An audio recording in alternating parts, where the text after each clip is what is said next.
Ladies and gentlemen, I have ascended to become a true master of chess. So, in case you guys don't notice this number at the bottom here, 1065, that means that my evaluation is 1065, which means I could probably beat the average chess player if we were to, duke it out. So, now this is a game that I played. It's a 10-minute game, as you can see by the timers. And I have the eval bar up here. And so we are just playing this game. So he decided to push that pawn. I put my knight up there. And this is honestly kind of the boring stuff. It's like, he for some reason decided to put his bishop out here. It's a thing that people do sometimes. They just want to take that, but then they don't realize that I'm just better off because, let's say they do, okay, instead. So they take, I take, just as like, your bishop teleported all the way over there, and now my bishop can like see the entire board. But either way, so we put his bishop here, and now we just continued playing normally, except he had a bishop there.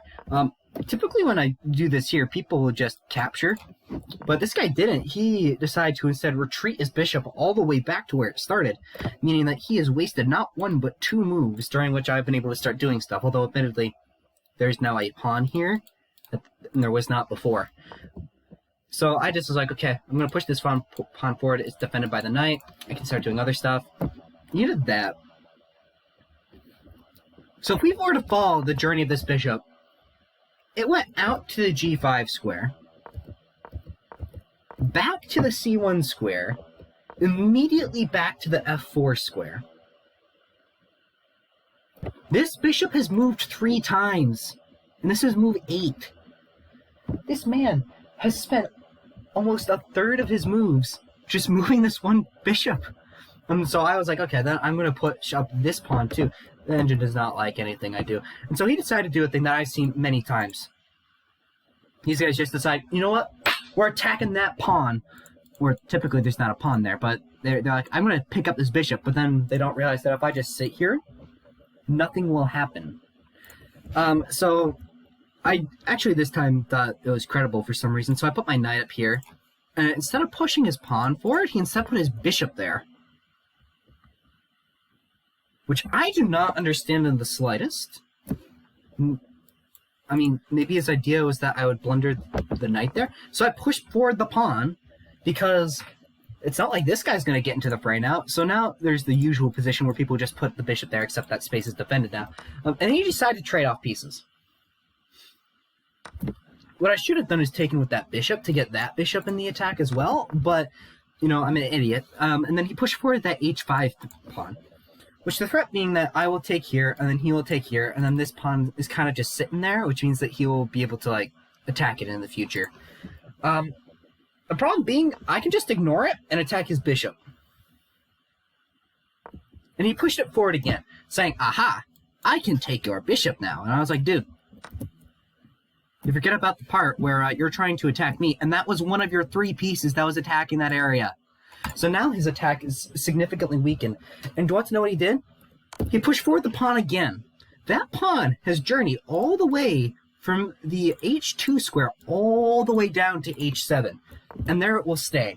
Because this is what is known as an umbrella pawn, where, the pieces, like, you can't defeat your own pieces. So this pawn is now essentially a part of my own defense, because it's not moving anywhere. It's not becoming a queen anytime soon. So that pawn is just going to sit there for the longest time. And so he decided to start picking up a few free pawns, which makes sense, honestly. So now I was like, okay, I'll defend my last pawn. And he put that there. I should have taken this rook. Hands down. I was a bit nervous about the queen being in that square instead, because it would have gone that. Now there's a queen, which is admittedly quite nerve-wracking. So what I instead did is I put the knight here to defend this square. So if he takes, I take there. We're now just like the same position, except your rook's useless. And so he decided, no, my rook's useless. I'm going to move it all the way back. If we follow this guy's battle plan, it was charge rook forward, pull rook back, put bishop out here, put it back out again. This guy's just shuffling pieces back and forth. I'm the only one who's actually moving forward here, which is probably the reason why the engine says I have a 7.7 point advantage. Oh, wait, sorry. I did forget. They did move the pawn down. They did move that one pawn, like, with 5 of their moves. We're on move 17. This guy's done, like, a lot of shuffling around, and the engine agrees that I am superior. So I decided to start pushing forward my pawns. I just kind of ignored this, actually. I forget why. But yeah, so I could fianchetto, and then push forward this pawn with discovered attack on there. So he took, I took, queen took, and then I push forward the pawn, because that is called a discovered attack. Now my bishop is attacking the rook, and so we moved it forward, which would have given me a free pawn if I took it, but I decided to instead play a little bit more stably, and then en passant! It's beautiful. So now we have this beautiful setup here where I just took his pawn. If he moves forward stuff, I just get reinforcements. Oh, actually, never mind. That would not be bad. So now he moved forward the king. And the thing about the king attacking pieces is that the knight defends it, which means that the king cannot take it without getting attacked, so therefore the game won't let you take it. So he took up that free pawn, which, you know, understandable life decision. And then I realized something. This knight, if you were to go there, would fork the king and queen. However, I didn't quite realize that until I did that move. Because, you know, hanging bishop, except it's not. Wait, never mind. Yeah, it's a hanging bishop. Although I would have won a bit there, but you know, he then moved forward his knight, which I was like, oh no, he saw it. He's defending it twice. So now he can like move forward his pawn and stuff. But then he moved the knight there, and here is a move which I am super proud of. Rook f4. The engine hates it, but I love it because do you want to know why? Because when the pawn takes, it's no longer defending that square, which means knight takes, royal fork. I win a queen for a rook. He then spends right around a minute thinking on his position. This is a 10-minute game.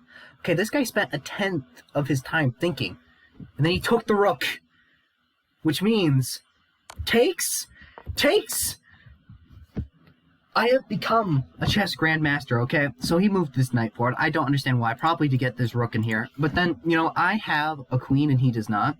Okay, so I just start picking up stuff. Okay, it says there's a checkmate in 9. I don't see it, okay?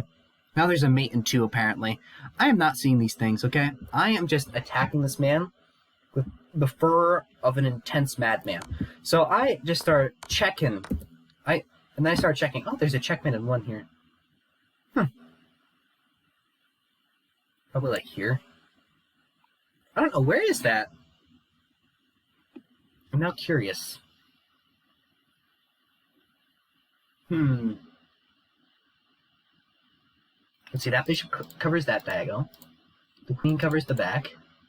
The knight covers there. Oh, bishop here. That would be checkmate. Yeah, so I did not see that, obviously. There's like 10 more moves of this. Whoops. I then pick up that pawn. Then he moves the rook over here. I do not see bishop takes rook. My brain is too small for that, so I instead picked up another free pawn, which admittedly, like, the engine just sees, yo, you still got that. Oh, never mind. It'd be a different mate in 1.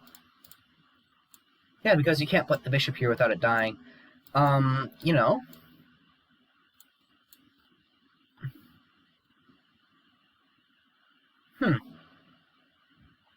Where is the checkmate? Oh, it's probably here? No.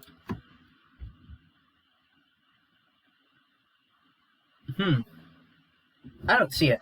Oh, wait. Rook. Either way, I don't see these checkmates, guys. I just continue belligerently attacking him. That checkmate in 1 is still available, but, you know, I instead do check, mate. Because I do the long way to checkmate a guy. I have to get him up against the edge first. But yeah, that is me ascending to become the ultimate chess grandmaster.